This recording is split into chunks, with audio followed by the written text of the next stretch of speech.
Ready to escape into a world of enchanting pixels? What is up, my peeps? And today we're going to be continuing Speedrun. So, let's get into it, shall we? Okay.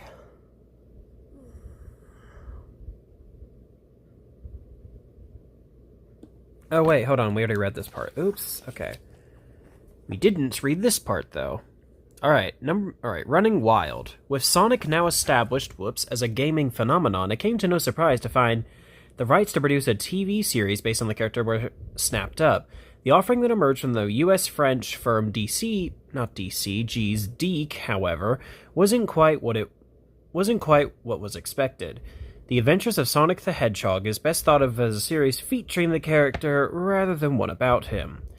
As someone who's actually seen bits and pieces of this show on YouTube and other sites, yes, absolutely. The distinctly madcap scenario pits a nomadic Sonic and Tails against Robotnik and his two minions. These additional characters were the robots Grounder, loosely based on a Sonic 2 badnik of the same name, and Scratch, loosely based on, universally despised by fans. It's rather entertaining in places, although it clearly suffers from a lack of focus, being reliant on the writers coming up with a different gimmick every week to propel the characters into another Dayglow odyssey. Yeah. Anyway, as Sonic was rather undefined in the US when the series entered production, Deke had to make a number of leaps in characterization for the then silent hero, of which the more successful were retained in future incarnations. Sonic's addiction to chili dogs, example, was eventually incorporated into the games in 2008's Sonic Unleashed. Other innovations, such as the plot device of Sonic instantly donning various disguises to trick his enemies, were quietly kicked to death. True, the show isn't completely awful, but it did inflict a truly horrible redesign of Robotnik on the world, which took several years of brand management to stamp out. The scientist's features were exaggerated, giving him a conical head, and his dapper shirt and braces were replaced by a romper suit with a curious target cross motif. It suited the tone of the series, making the villain appear more comical than sinister, but proved bafflingly popular as several forms of addictional fiction, and even made it into some pieces of Greg Martin's Mega Drive box art. Absolutely. Now, you probably have seen this page at the last video, because I apparently forgot to turn the page, and I guess I just decided to stop here, but I did not read this part yet, so you did see this in the last video, but I haven't read this part yet. But anyways, back at Sega, Yuji Naka and her Rasuku Yashihara, again, I apologize for butchering these Japanese names, were implementing the lessons they learned from their most recent venture, development of Sonic 3.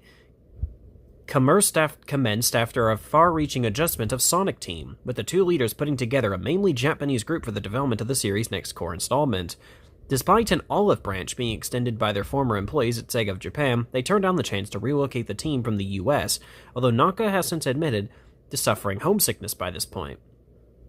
After abandoning initial experiments for a three-dimensional or isometrically viewed title, they began development on another game with Sonic 2's format with the goals of improving the depth and gameplay and design of the levels. A key decision was to move the two-player versus mode to a separate feature, eliminating a factor that had constrained the size of the levels in the second game and enabling much more complex environments. The third game finally shook off the left-to-right linearity, I think I pronounced that, which had dogged previous installments of the series, with the Hedgehog now frequently having to double back on himself to make progress. The complexity of the character's moveset was also increased to add more options for progress. The player was now able to make Tails fly at will, while Sonic was granted an Insta-Shield, which bestowed a split second of invincibility. Unfortunately, the full scope of this project would take time to realize, and sales of the Mega Drive were slowing. Development of the game was therefore split partway through, with Naka and his team ordered to get the first 6 levels of the title into shape for release as soon as possible. The second half of the game would be sold at a later date as a special edition package. Even after being cut in half, Sonic 3 remains a superb offering. The features listed above combine with a sensible restructuring of the power-up system to provide the most complex gameplay of the 2D titles. Before, the shield power-ups available had been a functionary inclusion, allowing characters to take a blow without losing their hard-earned gold rings. They were now split into fire, water, and electric models. Each suffered its own gimmick, such as the electricity shield attracting gold rings like a magnet. These superficial features, however, were just the tip of the iceberg. Each also had its own secondary properties in resisting specific enemy strikes, and their use by Sonic unlocked a different attack move, such as the Flame Shield's horizontal fireball or the Electric Shield's double jump. Pretty much every aspect of the game was increased in complexity from its predecessor, with access to the special rings now moved to hidden giant rings. Star Posts offered access to optional bonus round mini-games where power-ups could be obtained. As with Sonic 2, the plot of the game was careful to provide a pretext for the introduction of a new character, in this case Knuckles the Echidna. After the previous game's conclusion, Robotnik and his Death Egg had crashed onto the legendary floating island, better known as Angel Island today. The scientists had convinced Knuckles, the sole inhabitant, that Sonic was seeking the Master Emerald that powered the island's ancient machinery. The Echidna's duties to his lost species therefore required him to protect his home from the Hedgehog. Only for Knuckles to get tricked later in Sonic X, but we'll eventually get there. It's Knuckles who removes the Chaos Emeralds from Sonic at the start of the game, denying him the ability to go super. Usually, Sonic Team models the gems' behavior on their, of course, the manga inspiration in the Dragon Ball Z comics, which scatter themselves after being used, though the more intricate approach of Sonic 3 remains a harmonious departure. At the time, Knuckles had the most complex motivation of the cast. The brief appearances he made in the game seemed to win him fans. With scarcity breeding value, it also gave Sonic Team the opportunity to add many of the mini cutscenes which had proven so popular in the previous game, with the Echidna having a habit of turning up to see the island's turning up to use the island's architecture against Sonic. In addition, the team chose to dramatize Sonic's movements between levels, adding to the impression of Floating Island as a coherent location. Wait, hold on, so in Sonic 3, is Angel Island technically referred to as Floating Island?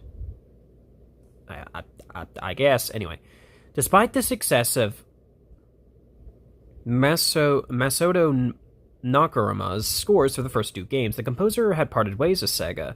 The company found itself faced with the task of finding a new source of music for the third title in the series. The result was an ensemble of several musicians, resulting in a strong variety of pop-influenced tracks. One of the composers had been a member of 1980s US band, the Jettisons, not to be confused with the Jetsons, and it became clear several years later that the rampantly popular Ice Cap Zone track was based on an unreleased song by the group. Another artist whose music was included went by the name of June Sedone. I think I'm saying that right. I've never been able to pronounce his name before, but I think that's right. Anyways, another artist whose music was included went by the name... Wait, hold on, wrong thing. Beginning what would become a career-defining association with Sonic. That is absolutely true. The inclusion of a save game option in Sonic 3 meant that the player could return to their favorite zone as well, after beating the game. Tellingly, the developers made the title's hidden level select code infinitely harder to activate, supporting the view that they always intended to be used by those wishing to replay a particular area after beating the game. It's notable that Sonic Team titles, from 1996's Nights in the Dreams onwards always featured the option to select cleared environments as a matter of course. While the technical strengths of its engine, depth of its gameplay, and some wonderfully conceptualized levels, Sonic 3 stands as the pinnacle of the 2D series, but neither reviewed or sold well as its immediate predecessor. The public purchased less than 2 million copies of the game, a modest figure compared to Sonic 2's 6 million sale. This led to a slight adjustment of the approach taken to the second half of the release, which was still in development at the Sega Technical Institute. Just such a cool name for that, by the way. As might be guessed from this American focus, Sonic's impact in his native land was much more limited. In Japan, Nintendo's market dominance remained, with the SNES console continuing the success of its predecessor. In contrast to the wealth of comic and prose stories, available to Western fans, there were far fewer Japanese Sonic licenses sought or granted. Manga anthology Sogaku Yano Sensei, oh my god, I'm butchering these names, briefly published a series of Sonic strips in 1992, but those bore little resemblance to the games, telling the story of the timid hedgehog Nicky, for whom Sonic was a superhero alter ego. That was weird. Anyway, despite its failings, the Master System incarnation of Sonic 2 had sold strongly. Development continued at pace at Aspect on a third 8-bit title, known in the West as Sonic Chaos. Oh, so that's how Sonic Chaos became a thing. Okay. A severely modified engine was created for this game, which first time mimicked the structure and gameplay of the core series, while allowing for the limitations of the 8-bit systems. The option to play as Tails with a simplified version of his flight ability from Sonic 3 was the main selling point for the title. In Japan, the game was released as Sonic and Tails. Interesting. Unfortunately, the technical demands made of the console resulted in compromises, in the art with some simplistic and garish designs. The game tried to address this through its plot, which saw Robotnik using one of the Chaos Emeralds to alter the nature of reality itself. Honestly, that is such a clever in-universe explanation. Despite this fig leaf, the game remains extremely unappealing visually, as well as being far too easy. From a fan perspective, the 8-bit game that followed it, Sonic Triple Trouble, is of interest mainly for a continuity error, which stems from Knuckles' conversion to the White Hat Brigade in the second half of Sonic 3, taking the stopgap ending of the first installment as a definitive conclusion. Sonic Triple Trouble includes the echidna in the trio of enemies confronting Sonic, with Sonic and new character Knack the Weasel making up the numbers. The latter is a curious figure known as Fang the Sniper in Japan, the bounty hunter recognized as a bona fide member of the Sonic Ensemble. Despite only having appeared in the Game Gear Adventure and a 1996 arcade beat-em-up, despite it not being financially viable to produce a Master System version of Sonic Triple Trouble, continued to flow for its handheld brother. Oh, here we go. The first out of the block were weak Mario Kart clone racing games, Sonic Drift 1 and 2. These were followed by a pair of spin-off puzzle-based platformers starring Tails, requiring the Fox to use a variety of gadgets to defeat Robotnik attacking South Island. To defeat robots attacking South Island, my bad. The slightly less sane venture followed in the isometric,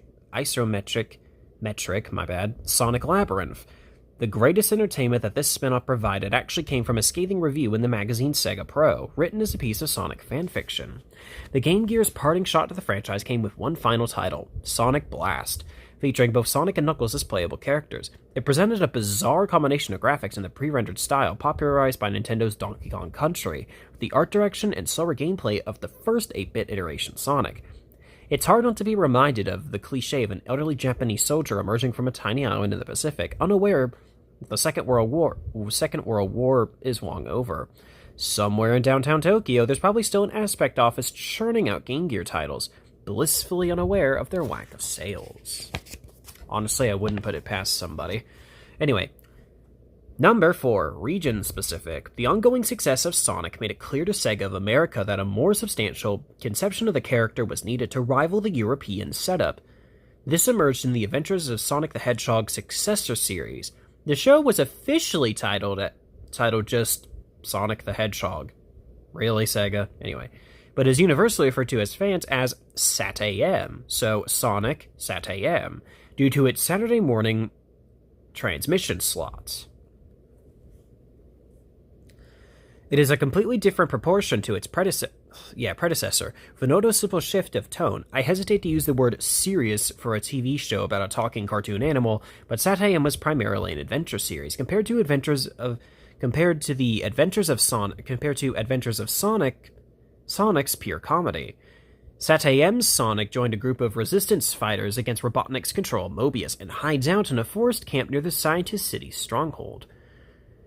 It all sounds well and good, but there's a complete disconnection with both the ethos and the detail of the games that soon begins to grate. Unlike the carefree character we know today, Sonic is weighed down with responsibilities. Most of his missions see him sent to the grimy city of Robotropolis, a world away from the brightly colored pop art environments found on the Mega Drive. So Sonic was influenced by pop art. Interesting. There's a general lack of consideration throughout. While this writer is personally flattered that the show gives Robotnik's first name as Julian, it doesn't bode well, even when a cursory reading of one of the game's manuals would have highlighted the error. Sat-AM Sonic is physically weaker than either incarnation of the character, with his spin attack largely useless against the badniks on display here. The gorillas are led by one Princess Sally, reminiscent of the nightmarish aunts, which P.G. Wodehouse deployed to menace his leading men. The other original additions to the cast are equally poor, including a stereotypically cowardly Frenchman, and one of the weaker entries in the long line of assistants that Robotnik has been lumbered with. Sat-AM ran for 2 complete series, being cancelled before a third could move into the pre-production stage. Okay, so there was a Season 3 planned. Okay, so there was a Season 3 planned. It just never got out of the pre-production stage and therefore was cancelled. Interesting. The concept has continued to this day, thanks to Archie Comics, who snapped up the license to produce a U.S. periodical, a monthly comic based on the child-friendly cartoon character may sound odd to British ears, but the title has been highly successful, notching up 20 years of continuous publication. Yeah, this is also explains why Thomas stories exist from the company Ladybird, which was mentioned in the last video. Apparently they do both Thomas and Sonic stories, but anyways, I'm getting off track. The complexity and complexity of storytelling has improved over the years, with more characters from the games drafted in to mitigate the earlier conceptual errors. The book has usually been able to support a second title, in the first instance a quarterly special, before being placed with in turn a Knuckles book, a spin-off from the Sonic X cartoon, and most recently a Sonic Universe title featuring secondary characters. The Archie series had to divest itself of several original elements and it added to Sega's foundations after a lawsuit from former writer Ken Panders. In 2009, the writer began applying copyright for other various characters and stories he had created while working on the Sonic comic. Due to the loose terms of his contract with the publisher, he was successful and promptly issued a writ against his former employer. Sega was also dragged into the mix, with Penders alleging that one of the later handheld Sonic titles had been inspired by his work. The case was settled in 2013, with Penders walking away with the rights to his creations and presumably a compensatory payment. Rather than agreeing an ongoing fee with its former employee, Archie instructed Penders' successor as writer of the comic to remove the disputed characters from future issues of the book. During the proceedings, Penders claimed that Archie's actions were preventing him from launching a comics project featuring the various characters he had created for the Knuckles spin-off comic. While following the case, I assumed that this claim was simply a bid to provide lost earnings for the purposes of his lawsuit. To my surprise, the writer appeared to be serious, promptly commencing work on what can only be described as an extremely niche project. Penders' mood mostly contrasted with that of Archie's contracts department. We'll come to the handheld title that attracted Penders' ire in Chapter 10. Okay, so this will be acknowledged in Chapter 10. I'll keep that in mind. But at the time of Sat-AM's transmission, the only game which seemed to draw on it was at the time of Sat-AM's transmission, the only game, which seemed to draw on it was the Sega Technical Institute developed Sonic Spinball. Sega in America in particular seemed to have high hopes for this tie-in, undertaking a degree of promotion unprecedented for a venture. Really shortly after Sonic 2, the game tasked Sonic with infiltrating and destroying Robotnik's new island-sized Badnik production facility, which was entirely made up of pinball-like areas, hence the name. The title was the work of the American former members of Sonic Team, whose services had been deemed superfluous for the third main game. Interestingly, the game reused some concepts from Sonic 2's Lost Levels, with Toxic Cave and the Machine being repurposed from Hidden Palace and Genocide City zones, respectively. Later converted to 8-bit systems, the game is short but challenging, with the player sure to experience countless deaths before its 4 levels have been completed. The title was an evolution of the theme park zones found in earlier Sonic games, which frequently saw the Hedgehog ricocheting off of a variety of bumpers and flippers. It's definitely not a straight pinball game due to the large degree of control that the player is given over Sonic when he's in flight. All art assets and sprites were created especially for the title, being strongly influenced by the industrial Sat-AM aesthetic, so that's why it looks so industrial. It manages to find its own unique tone, but the overly challenging gameplay undermines strengths such as the technically impressive special stages and the superb boss music. Like many titles from this period, without the involvement of Yuji Naka, it suffers from the continuity problems after Sonic 3 established that Robotnik had been trapped on the floating island, aka Angel Island, since the conclusion of Sonic 2. For this reason, it makes sense to consider the titles taking place in between the first and second games, like Sonic CD. Okay. Sonic Spinball is far from the worst cash-in the series has seen, but the unappealing art direction makes it unlikely to be anyone's favorite.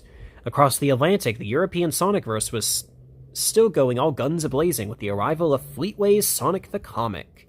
The magazine was a fortnightly anthology book published from 1993 to 2002, and it would eventually comprise 183 issues of original content. The title was loosely modeled on UK fantasy mainstay, 2000 AD, whose editor it shared. Each issue was built around a 7-page Sonic strip, supported by 3 or so stories, either based on Sonic's supporting cast or other Sega franchises. The comic was briefly complemented by a Sonic the Poster magazine. By Sonic the Poster magazine, with a short story printed up on the reverse of the large-scale pinup. This proved short-lived, as Ravetti Books, Ravet? Like Corvette, but Ravet? I think that's how you pronounce that. As was Ravet Books. Yeah, because that would make sense, right? Ravet Corvette? Anyway.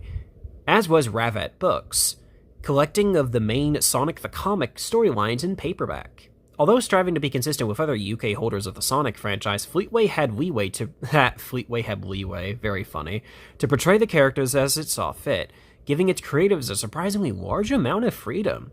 A number of writers contributed to the title, with Nigel Kitching and Lou Stringer, the book's mainstays. Their differing approaches complemented each other well, with Stringer's self-contained tales punctuating Kitching's in-depth epics. The artistic side was more varied, but Ilson's clean and energetic style deservingly secured him priority for the lead strip, which he drew for most of the comic's publication. It's fascinating to look at the evolution in storytelling across the lifetime of the book. The early template of disposable standalone stories was gradually challenged by Kitching. His first strike was a loose adaptation of Sonic CD, which, fun fact, I actually have. Told over 2 months of publication. Other lengthy embellishment of Sega's game plots followed before the writer felt confident sustaining his young audience attention through original epics.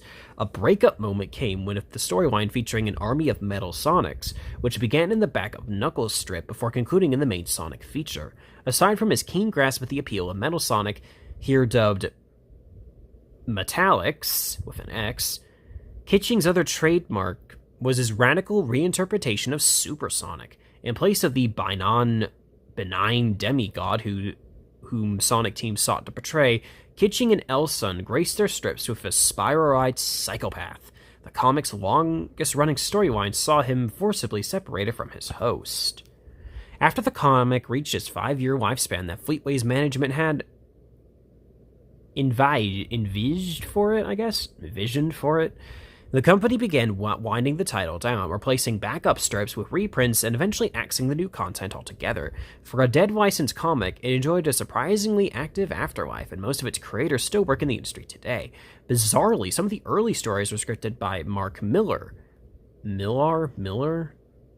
I think that's Millar. Anyway, better known these days for his high-profile US superhero comics. The one exception to this, however, is Kitching. The book's lead writer sadly never found another permanent home for his scripting talent, and these days works mainly as an illustrator, in the children's book market. Oh, that is so fitting. Because he did a bunch of Sonic books, so of course it makes sense he'd be an illustrator in the children's book market. Anyways, given that Sega of Japan's domestic business model remained arcade-focused for much of the 90s, it's surprising that Sonic should have waited until 1993 before making an appearance in that setting, following from an early experiment that was basically the Mega Drive Sonic the Hedgehog with harsh time limits on the levels. Sega Sonic the Hedgehog was a rather continuous venture. Developed in the company's native land, the game was controlled with trackballs, which were used to guide the player characters through linear levels in a bid to escape from Robotnik's fortress. The main source of appeal was a simulatious 3-player mode, with users controlling Sonic, the bizarre Ray the Flying Squirrel, or Mighty the Armadillo, who was dusted off from a character design abandoned by Naoto Oshima. The game's steep learning curve limited its success, and it plans to localize it for the West using designs from the Satem TV series fell by the wayside. Despite minimal distribution outside Japan, the title wasn't completely unknown to Western fans. The author can distinctly remember being disappointed by it during a visit to London's Sega World complex. Sticking with spin-offs, it's worth mentioning Dr. Robotnik's Mean Bean Machine, a Mega Drive puzzle game which dwarfs the quality of virtually every other second-tier Sonic title. The game was a Western release of the Japanese Puyo Pop localization was carried out by Sega of America, who incorporated the Adventures of Sonic version of Robotnik, and also his robot minions. At this point, Sonic merchandise was selling strongly, with several companies making a good return on their licensing deals, and the character's owner obviously wanted some of the action. Sega's obscure Pico machine, aimed at younger children, saw 2 titles featuring the Sonic gang during its surprisingly short life, in the form of 1994's Tales in the Music Maker composing tool and the minigame collection Sonic Game World. There is nothing of any interest that can be written about either of them. The final 16th installment of the Mega Drive Core series arrived late in 1994 with the release of Sonic & Knuckles. The Echidna's popularity caused Sonic Team to alter its plans for the second half of Sonic 3. Yes, because Sonic 3 was supposed to be one big game, and Sonic & Knuckles is sometimes referred to as Sonic 3B. Anyways, Yuji Naka promoted his newest character to fully playable status in his second campaign, set after the conclusion of Sonic's story. There was also a change in the character's appearance. Knuckles' color was altered to take a deep red appearance, in place of the pinker tone initially selected by designer Takashi Thomas Yuda. The Echidna had made an impact with players in Sonic 3, but the combination of pink skin and long dreadlocks had caused many players to assume the character was female, like Amy. Using a customized lock-on cartridge, the game could be played in a number of configurations. Simply placing the mushroom-shaped cart I see what they did there. Mushroom-shaped cart in a Mega Drive presents a prospect similar to Sonic 1, lacking any selectable options save for the choice of playing as Sonic or Knuckles. Players worked their way through the chosen avatar's levels in the usual fashion. The design of the cartridge, however, allows other games to be plugged into the top. Connecting it to Sonic 3 creates the full version of that game, with Sonic having to battle his way through 14 large zones in order to finally destroy the Death Egg. Hirokazu Yoshihara and Yuji Naka's vision for the game is fully realized, creating a title that no 2D entry in the series has come close to matching. See what I mean? Sonic 3 was supposed to be one big game, but it had to be split due to several technical issues. Anyways, as well as apparently a promotion from McDonald's, which I guess rushed Sega to release it out the way they did. Anyways, Knuckles' campaign took in the same locations, and his story followed him finally expunging Robotnik's leftover badniks from the floating island. What proved fascinating for fans was the Echidna's different abilities, with the lower jump offset by his talents for climbing walls and gliding across chasms. This offered a different mode of progression through each of the existing Sonic 3 levels. Some acts are almost entirely altered when played as the Echidna, and he offered a rewardingly complex rerouting around environments players knew. And he offered a rewardingly complex rerouting around environments players thought they knew inside out. But the walk-on of Sonic & Knuckles offered a greater sales gimmick than the original plans for Sonic 3 Special Edition. Although the graphical styling of each Mega Drive title differs drastically, in coding terms they were actually built on top of each other, with chunks of engine reused each time. This made a relatively simple task to insert Knuckles' sprite and handling code into Sonic 2. There was enough space in the Sonic & Knuckles cartridge to throw in a few bonus areas that could only be accessed using the Echidna's abilities. Combining the effect, in plot terms, this was nonsensical, of course, but it compensated for the fact that building the full form of Sonic 3 would cost players a total of £90. Contrary to popular belief, there was a little trouble in also making Knuckles playable in Sonic 1, but color palette problems reared their head. Sorting out the visual difficulties that resulted from would have consumed a disproportionate amount of Sonic Team's time. As a result, the planned and vaguely obscene-sounding Knuckles the Echidna in Sonic 1 was junked in favor of a hidden Get Blue Spears minigame, accessed when the lock-on device was attached to Sonic Team's first title. This gave players access to a near infinite number of layouts for the Sonic 3 special stage, which saw Sonic traveling a small globe collecting colored balls. Turning back to the core title itself, Sonic and Knuckles effectively offered 5 new full-size levels for Sonic 3, plus an array of smaller stages designed to advance the story. Retaining faster and expanded level schemes from Sonic 2, Yoshiharu's new assistant, Takashi Iizuka, I think I'm pronouncing that right, ensured that a greater number of unique zone gimmicks made each location feel like an identical and distinct place. The plot is choreographed in more detail before, with several cutscenes in the hidden palace zone driving the story forward. The name is the only element in common with the scrapped Sonic 2 level. Here, Knuckles discovers Robotnik's true nature when he seizes the Master Emerald to feel the Death Egg and begins to assist Sonic in his battles. The game delved further into the mythology of the Chaos Emerald, suggesting they had been originally created by Knuckles' lost race of echidnas, working with the Master Emerald to power the floating island. The hypothesis was later revised by 1998's Sonic Adventure 1. By 1998's Sonic Adventure 1, or SA1 for short. Which showed the Master Emerald's operation as being disrupted by the presence of its little brothers. This restored the Chaos Emerald's unknown origins. The greater length of the game resulted in a risk of players having access to Supersonic for the majority of the game through, so the public was invited to gamble. Accessing a special stage after clearing first 6 zones would bring them to the Hidden Palace's Emerald Chamber, where they could trade in the Chaos Emeralds, depriving themselves of superpowers to access the next batch of social stages. Social stages, really? Okay. Working their way through these further bonus levels would charge up the crystals into Super Emeralds, giving access to new hyper versions of Sonic and his friends with even greater abilities.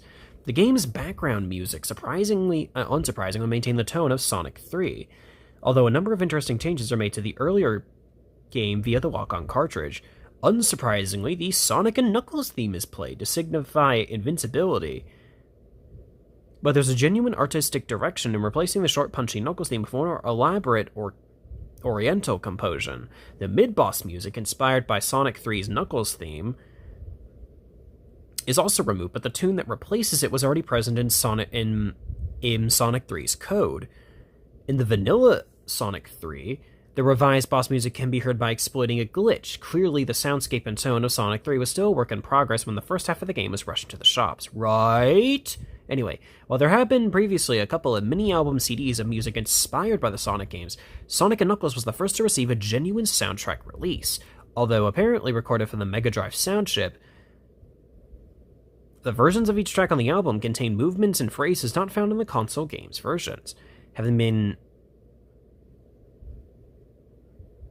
extra-sized due to cartridge memory restrictions. The Sky Sanctuary Zone features both Sonic and Knuckles facing off an armored, Sonic-shaped badnik, dubbed Mecha Sonic by fans. You'll recall from Chapter 2 that this is actually the 4th iteration of the Robot Sonic concept. The mystery was why Sonic Team hadn't revived the overwhelming popular Metal Sonic from CD yet at this time. There's no plot reason why it shouldn't be this existing character that is beaten by Sonic, and then comprehensively taken apart by Knuckles. Despite the involvement of Naoto Oshima in Sonic CD, it's possible Sonic Team didn't view the game produced by a separate group as canon, and wanted to try its hand at introducing its own version of the character.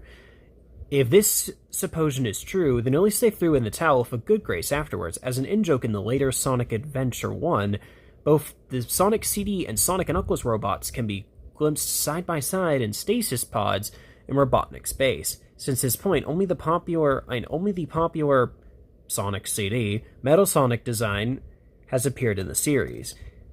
Perversely, the shorter Sonic & Knuckles attracted more favorable reviews than Sonic 3, with the novelty of the walk-on cartridge appealing to critics. And for actual quality, it's more Sonic 3, as simple as that. When the game is combined with its predecessor, Sonic 3 & Knuckles stands as a pinnacle of 2D platforming, offering an unforgettable series of environments with varied and enormously entertaining gameplay. It also marks the end of the first stage in the character's life. From an untried venue from 3 eccentric designers, Sonic had powered Sega to being a general force in the console business. The central pillar of Sonic Team's constantly improving work was supplemented by a large array of sometimes cash-in efforts which bulked up Sega's release schedules. A considerable volume of additional fiction was available to fans keen to type every loose end in their heroes' lives. This was all about change, however. After working on games featuring a blue hedgehog for 5 years, Yuji Naka and his colleagues decided it would be best for Sonic Team to begin afresh with a new concept, and relocated their organization back to Japan. Without their gilding influence, Sonic's momentum would be considerably reduced. There we go. Oh, here we go. This is what they're talking about. The Sega Saturn years. Well, while it would be nice to keep going, this is where this video must end for now. So, with that out of the way, don't forget to like, comment, and subscribe. Talk to y'all later.